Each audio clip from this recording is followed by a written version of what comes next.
All right, let's dive into one of the boldest, most crucial moments in the entire American Revolution, the Battle of Trenton. We're talking about a desperate gamble that somehow, against every single odd, managed to completely flip the script on the war. I mean, think about that question for a second. How does an army that's been beaten, that's on the run, turn everything around in less time than a lunch break? It sounds impossible, right?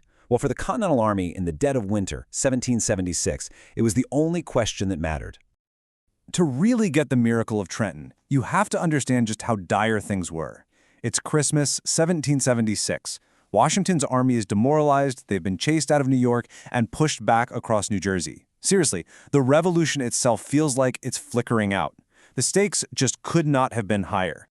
But, while the Americans were freezing and falling apart, the soldiers garrisoned in Trenton, right across the Delaware River, had a very different vibe.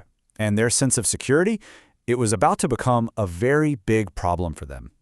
So, who was holding Trenton? About 1,400 Hessian soldiers. And listen, these weren't just any troops, these were professionals, battle-hardened mercenaries hired by the British. On paper, they were an absolutely formidable force.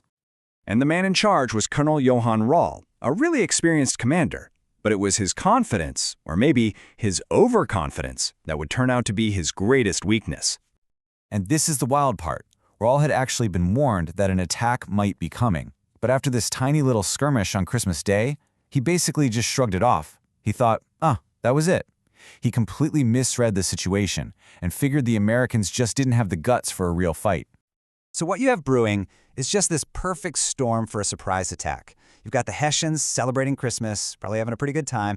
Outside, a monster blizzard is raging, which makes a river crossing seem totally insane. And to top it all off, their commander is convinced the enemy is already beaten. Their guard was completely 100% down. And that was the precise moment Washington chose to strike.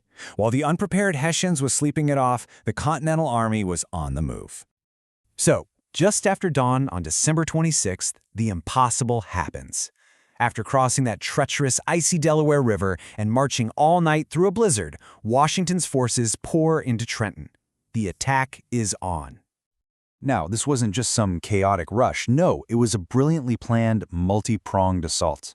First, Greene's division slams into the outposts. As the Hessians are scrambling to form ranks, bam, Knox's artillery opens up on them. Then Sullivan's division charges in, and crucially, they seize the bridge over Assunpink Creek, cutting off the only way out. They were completely and totally trapped. The result of this perfectly executed plan was just a stunningly fast collapse. The pros were completely overwhelmed by the rebels they'd written off as defeated. In the middle of all the chaos, Colonel Rahl is desperately trying to rally his men, to get some kind of counterattack going, but it's just too late. He's hit by gunfire and mortally wounded, and with their commander down, any hope of an organized defense just disintegrates. So, how long did this all take, from the first shot to the final surrender? Get this, less than 1 hour. Just think about that for a second. An entire garrison of 1,400 professional soldiers defeated and captured in under 60 minutes. It's unbelievable. The contrast here is just staggering. Before dawn, the Hessians are confident, they're in control, they're secure.